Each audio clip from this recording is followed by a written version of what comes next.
जय हिंद दोस्तों, कैसे हो लोग। उम्मीद करता हूँ इसी मस्त होंगे, अपने सरकार में व्यस्त होंगे। स्वागत है आप सभी का बीएड एंट्रेंस 2025 के एग्जाम में। आज हम करने वाले हैं सामान्य हिंदी के मोस्ट इंपॉर्टेंट क्वेश्चन, जो कि महामैराथन की क्लास चल रही है और आज महामैराथन की 12वीं क्लास है। चैनल पर जो भी नए हैं चैनल को सब्सक्राइब कर लीजिए। क्लास बहुत ही महत्वपूर्ण है। 25 क्वेश्चन हल करने वाले हैं हिंदी के, और बीएड एंट्रेंस के एग्जाम में 50 क्वेश्चन पूछे जाते हैं और बहुत ही महत्वपूर्ण क्वेश्चन लिए गए हैं। चलिए क्लास को स्टार्ट करते हैं। और पहला क्वेश्चन है, प्रकृति के सुकुमार कवि कहे जाते हैं? सूर्यकांत त्रिपाठी निराला, सुमित्रा नंदन पंत, जयशंकर प्रसाद, कबीर। कौन सा ऑप्शन करेक्ट है? क्वेश्चन बहुत ही महत्वपूर्ण है। या क्वेश्चन बहुत बार पूछा गया है बीएड एंट्रेंस के एग्जाम में, वनडे एग्जाम में भी यह क्वेश्चन पूछा जाता है।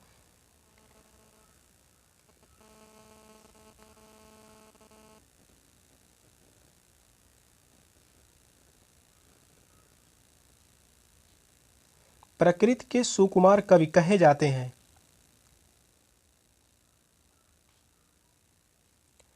तो वह है सुमित्रा नंदन पंत। सेकंड ऑप्शन करेक्ट है, सुमित्रा नंदन पंत। छायावादी के महान कवि सुमित्रानंदन पंत को प्रकृति का सुकुमार कवि कहा जाता है, और पंत जी ने प्रकृति के मध्य से प्रत्येक भाव बड़ी ही सुंदरता से शब्दों में व्यक्त किए हैं, और इसी विशेषता के कारण उन्हें प्रकृति का सुकुमार कवि कहा जाता है।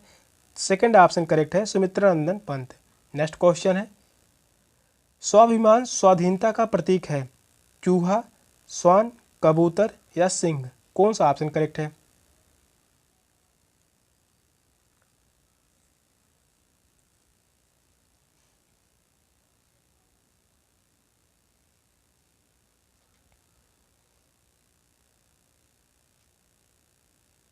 स्वाभिमान स्वाधीनता का प्रतीक है, तो वह है सिंह। फोर्थ ऑप्शन करेक्ट है, सिंह। स्वाभिमान स्वाधीनता का प्रतीक सिंह को माना जाता है। फोर्थ ऑप्शन करेक्ट है। नेक्स्ट क्वेश्चन है, अली शब्द के दो अर्थ हैं? भौरा सखी, घाट घर, जल पानी, पिता भाई। कौन सा ऑप्शन करेक्ट है? बहुत ही इंपॉर्टेंट क्वेश्चन है। अनेकार्थक शब्द से क्वेश्चन लिए गए हैं, और यहाँ से क्वेश्चन जो पूछे जाते हैं 5 से 6 क्वेश्चन पूछे जाते हैं। क्वेश्चन बहुत ही महत्वपूर्ण है।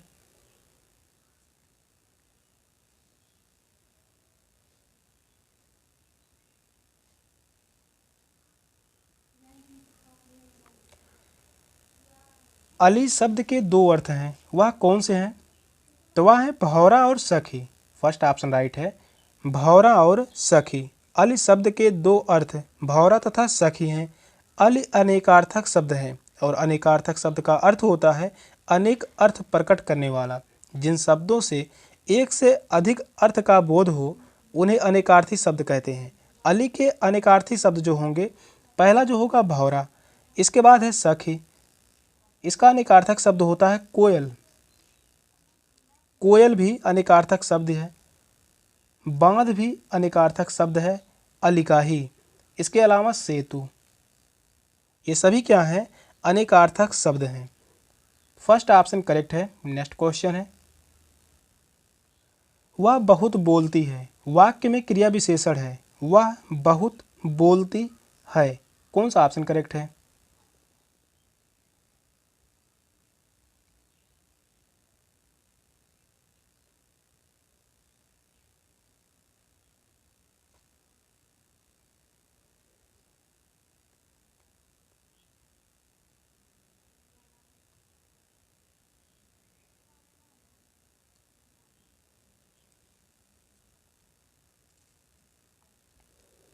वह बहुत बोलती है। वाक्य में क्रिया विशेषण पूछा है, तो वह है बहुत। बहुत शब्द जो है यह है क्रिया विशेषण। जो शब्द क्रिया के अर्थ में विशेषता प्रकट करते हैं उन्हें क्रिया विशेषण कहते हैं। जैसे वह बहुत बोलती है, तो वाक्य में बहुत शब्द क्रिया विशेषण है, और बोलती जो है यह क्रिया की विशेषता बताता है। बोलती जो है यह क्रिया की विशेषता बता रहा है। यह जो है क्रिया की विशेषता बता रहा है। बहुत जो है यह क्रिया विशेषण है। सेकंड ऑप्शन करेक्ट है। नेक्स्ट क्वेश्चन है, उज्ज्वल पद में संधि है? दीर्घ संधि, गुण संधि, व्यंजन संधि, विसर्ग संधि। कौन सा ऑप्शन करेक्ट है?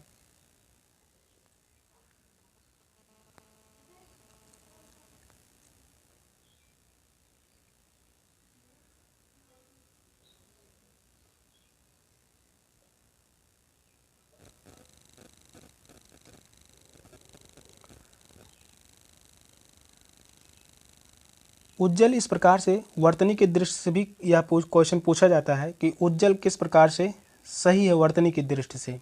और यहाँ पर जो पूछा है संधि पूछा है, तो उज्ज्वल जो है यह व्यंजन संधि है। थर्ड ऑप्शन करेक्ट है। उज्ज्वल जो है यह व्यंजन संधि है। इसका संधि विच्छेद क्या होगा? उत धन ज्वल, उत धन ज्वल, यही है संधि विच्छेद। इसको भी ध्यान में रखिए, एग्जाम में पूछा गया है। थर्ड ऑप्शन करेक्ट है। नेक्स्ट क्वेश्चन है, छायावादी युग के प्रवर्तक हैं जयशंकर प्रसाद, श्रीधर पाठक, सुमित्रानंदन पंत, रामचंद्र शुक्ल। कौन सा ऑप्शन करेक्ट है?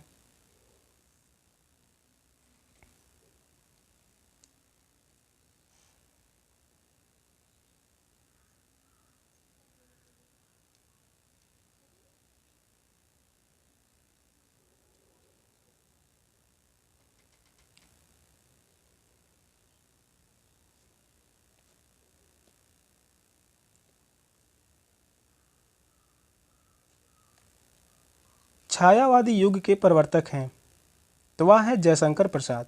फर्स्ट ऑप्शन करेक्ट है, जयशंकर प्रसाद। छायावादी युग के प्रवर्तक जयशंकर प्रसाद हैं और प्रसाद जी की प्रथम रचना झरना है। इनकी प्रथम रचना जो है वह है झरना। इसको कब लिखा गया था? 1918 में। 1918 में यह रचना रची गई और तभी से छायावादी युग का आरंभ माना जाता है। फर्स्ट ऑप्शन करेक्ट है, जयशंकर प्रसाद। नेक्स्ट क्वेश्चन है, पावक शब्द उदाहरण है दीर्घ स्वर संधि, गुण स्वर संधि, वृद्ध स्वर संधि का, अयादि स्वर संधि का। कौन सा ऑप्शन राइट है?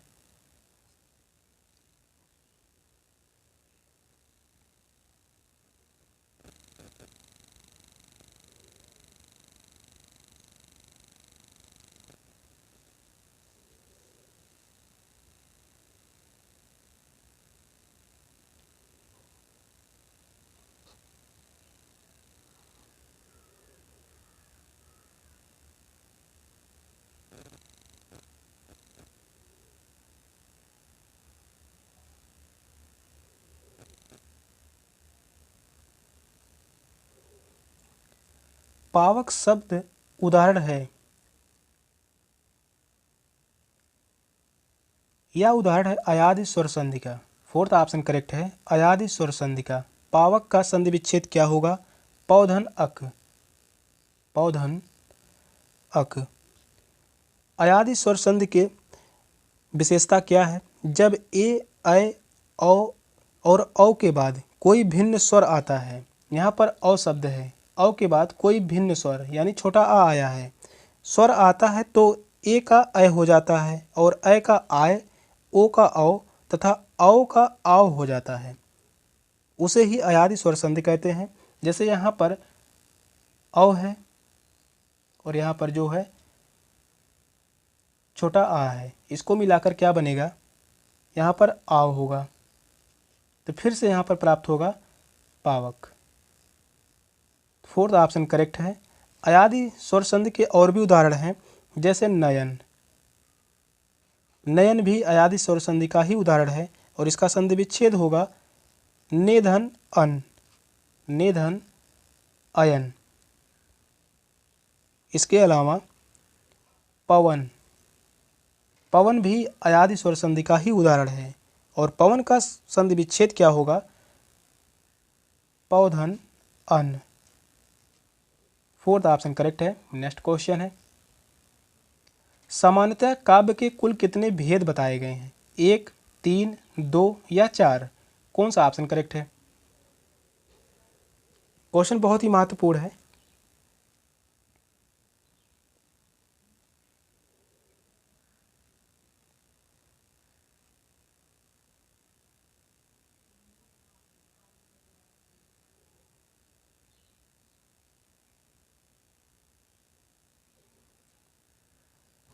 सामान्यतः काव्य के कुल कितने भेद बताए गए हैं?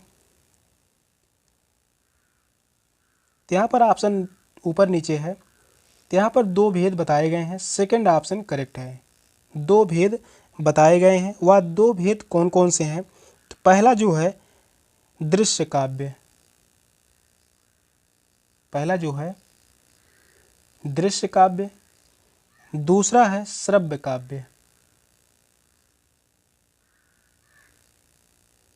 श्रव्य काव्य दृश्य काव्य का उदाहरण होगा जिस काव्य में भाव तथा चमकदार संकेतों, अभिनय आदि के द्वारा प्रदर्शित होते हैं और इन भावों से जिस आनंद की अनुभूति होती है तो इसे दृश्य काव्य कहते हैं। उदाहरण के रूप में होगा महाराणा प्रताप।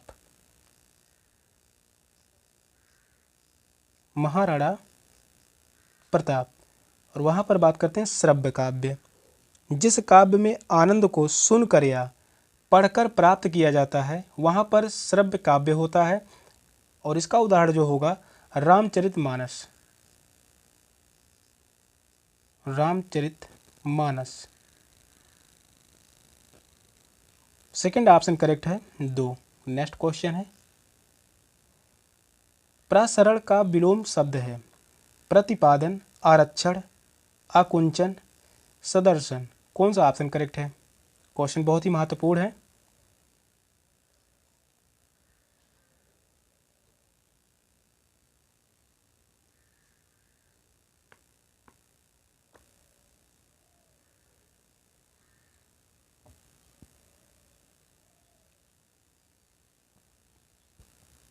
यहाँ पर विलोम शब्द पूछा है और विलोम शब्द 8 से 10 क्वेश्चन पूछे जाते हैं, बहुत ही इंपॉर्टेंट है।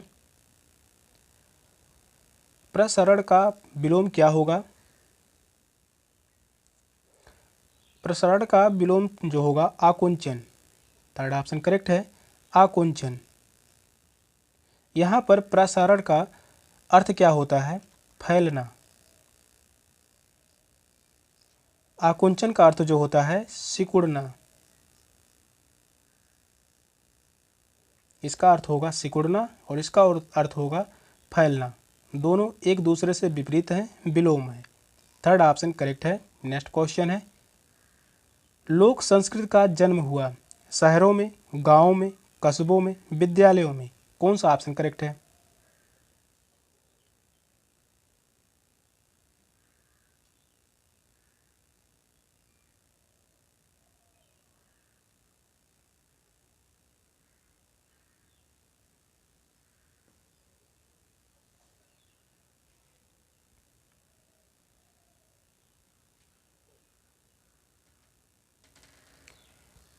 लोक संस्कृत का जन्म हुआ, यह हुआ गांव में। सेकंड ऑप्शन करेक्ट है, गांव में हुआ। लोक संस्कृत का जन्म गांव में हुआ। भारतीय लोक संस्कृत की आत्मा भारतीय साधारण जनता है जो नगरों से दूर गांव वन प्रांतों में निवास करती है। सेकंड ऑप्शन राइट है। नेक्स्ट क्वेश्चन है, कृपाण शब्द है आगत, देशज, तद्भव, तत्सम। कौन सा ऑप्शन करेक्ट है?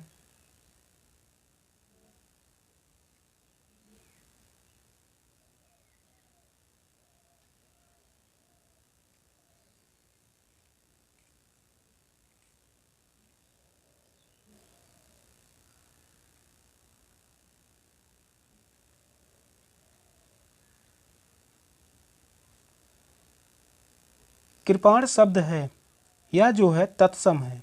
कृपाण शब्द तत्सम है। इसका तद्भव रूप क्या होगा? तद्भव रूप होगा कटार। कृपाण का तद्भव होगा कटार और यह कृपाण जो है तत्सम रूप है। नेक्स्ट क्वेश्चन है, बुद्धि भ्रमित होना किस मुहावरे का सही अर्थ है? चक्कर में पड़ना, अक्ल पर पत्थर पड़ना, धोखा खाना, उल्लू बनाना। कौन सा ऑप्शन राइट है? बहुत ही महत्वपूर्ण मुहावरा है और मुहावरे से भी काफ़ी ज़्यादा क्वेश्चन पूछे जाते हैं एंट्रेंस के, बीएड एंट्रेंस के एग्जाम में, जो कि 6 से 8 क्वेश्चन पूछे जाते हैं मुहावरे से ही।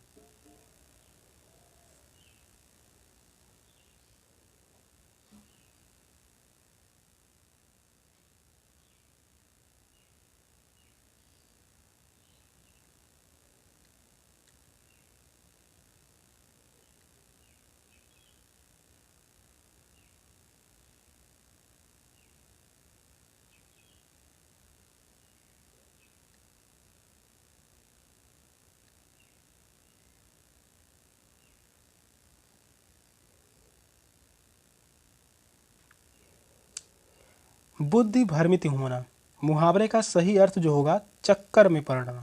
फर्स्ट ऑप्शन करेक्ट है, चक्कर में पड़ना। नेक्स्ट क्वेश्चन है, सिर से बोझ उतारना मुहावरे का अर्थ है भार टालना, बक्सा रखना, जमीन पर कुछ पटकना, बात पक्की होना। कौन सा ऑप्शन राइट है?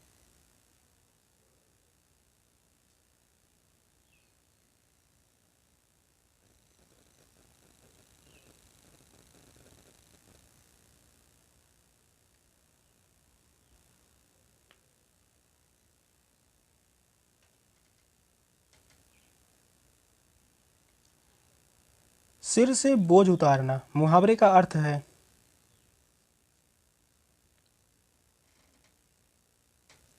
भार टालना। फर्स्ट ऑप्शन राइट है, भार टालना। सिर से बोझ उतारना मुहावरे का अर्थ है भार टालना। उदाहरण के रूप में लिख सकते हैं, रमेश का कर्ज माफ करके उसके मित्र ने उसके सिर से बोझ उतार दिया। फर्स्ट ऑप्शन ही करेक्ट है। नेक्स्ट क्वेश्चन है, निम्नलिखित में से रूढ़ शब्द कौन सा है? वाचनालय, समतल, विद्यालय, पशु। कौन सा ऑप्शन करेक्ट है?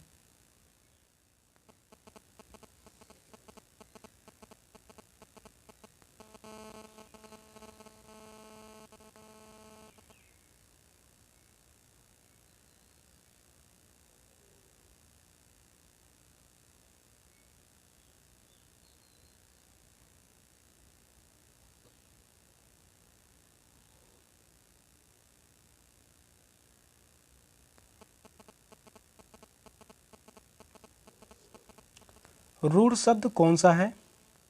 तो वह है पशु।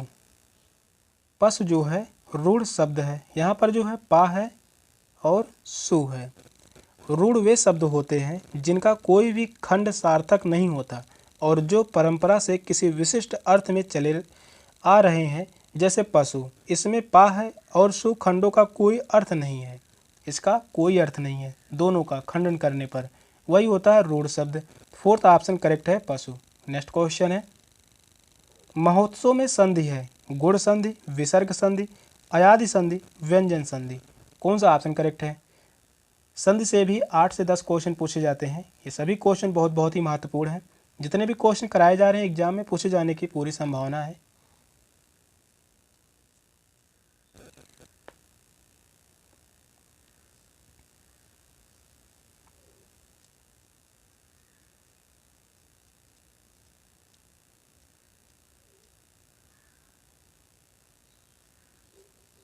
महोत्सव में संधि है, यहाँ पर है गुण संधि।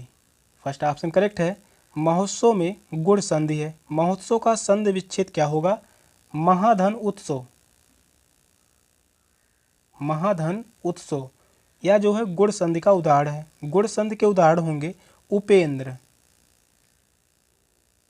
उपेंद्र संधि विच्छेद क्या होगा? उपधन इंद्र। उपधन इंद्र। और भी उदाहरण है रमेश, इसका संधि विच्छेद होगा रमाधन ईश। रमाधन ईश उदाहरण के रूप में लिख सकते हैं। बहुत ही महत्वपूर्ण उदाहरण है देवर्षि, और इसका उदाहरण होगा देवधन ऋषि। देवधन ऋषि।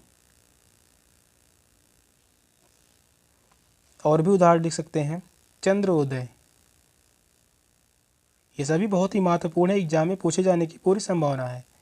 और संधि विच्छेद क्या होगा? चंद्रधन उदय। ये सभी गुण संधि के उदाहरण हैं। फर्स्ट ऑप्शन करेक्ट है। नेक्स्ट क्वेश्चन है, अंबर का विलोम है अवनी, आकाश, अभिन्न, प्रक्षिप्त। कौन सा ऑप्शन करेक्ट है?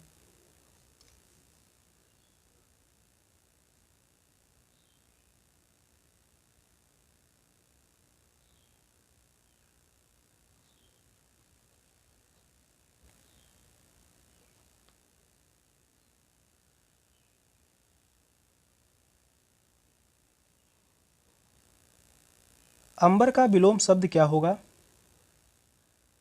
तो वह है अवनी। फर्स्ट ऑप्शन राइट है, अवनी। अंबर का अर्थ क्या होता है? अंबर का अर्थ होता है आकाश। अंबर का अर्थ होता है आकाश। अवनी का अर्थ होता है धरती, ये दोनों एक दूसरे से विपरीत हैं। फर्स्ट ऑप्शन करेक्ट है। नेक्स्ट क्वेश्चन है, मुझे कैसा शब्द है, मुझे कैसा शब्द है मध्यम पुरुष, अन्य पुरुष, उत्तम पुरुष, प्रथम पुरुष, कौन सा ऑप्शन करेक्ट है?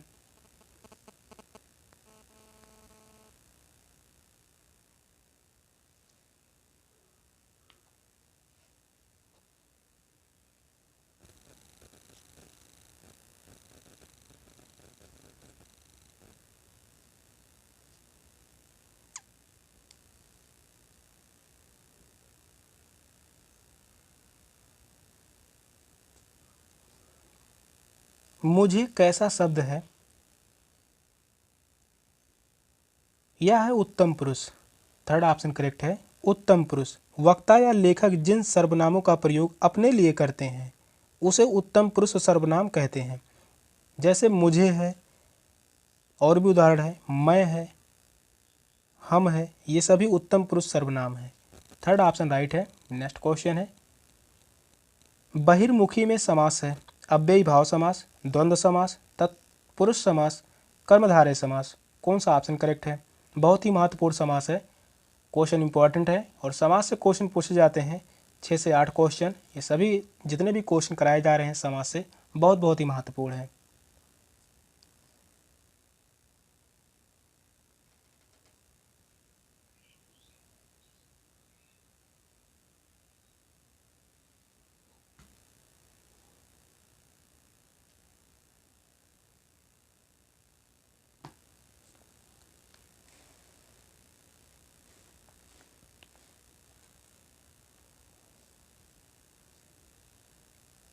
बहिर्मुखी में समास है तो यहाँ पर जो है अव्ययी भाव समास। फर्स्ट ऑप्शन करेक्ट है, अव्ययी भाव समास। जिस समास का पूर्व पद अव्यय तथा प्रधान हो वह अव्ययी भाव समास कहलाता है। जैसे बहिर्मुखी, इसका समास विग्रह होगा बाहरी मुख, बाहरी मुख वाला या सबसे घुलने मिलने वाला। यहाँ पूर्व पद बही है, यहाँ पर जो है पूर्व पद क्या है, यहाँ पर जो है बही है और यह जो है अव्यय है तथा प्रधान होने के कारण यह अव्ययी भाव समास का उदाहरण है। फर्स्ट ऑप्शन करेक्ट है। नेक्स्ट क्वेश्चन है, सूरदास की साहित्यिक भाषा है ब्रजभाषा, अवधी, भोजपुरी, मैथिली, कौन सा ऑप्शन करेक्ट है? क्वेश्चन यह भी इंपॉर्टेंट है।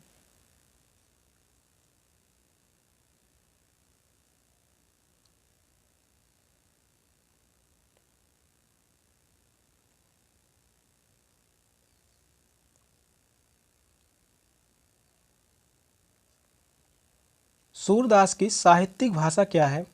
तो वह है ब्रजभाषा। फर्स्ट ऑप्शन राइट है, ब्रजभाषा। सूरदास की साहित्यिक भाषा ब्रजभाषा है। सूरदास भक्तिकालीन कृष्ण काव्य परंपरा के श्रेष्ठ कवि हैं और उनकी प्रमुख रचनाएं जो हैं वह हैं सूर सारावली,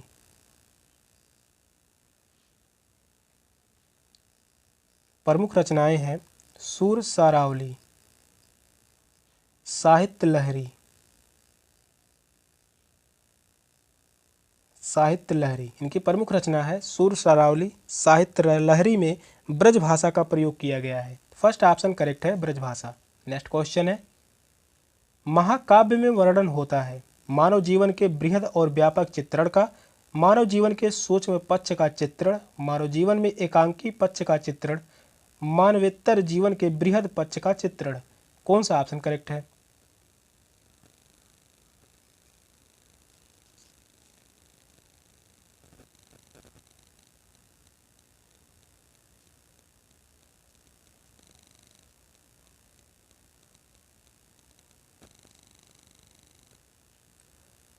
महाकाव्य में वर्णन होता है, इसमें वर्णन किया जाता है मानव जीवन के बृहद और व्यापक चित्रण का।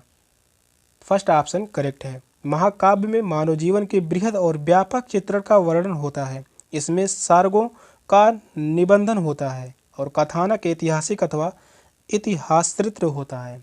फर्स्ट ऑप्शन करेक्ट है, मानव जीवन के बृहद और व्यापक चित्रण का। सेशन का लास्ट क्वेश्चन था। क्वेश्चन कैसे लगे कमेंट में जरूर बताइएगा। चैनल पर नए हैं, चैनल को सब्सक्राइब कर लीजिए। मिलते हैं अगली क्लास में, तब तक के लिए बाय बाय, टेक केयर, जय हिंद।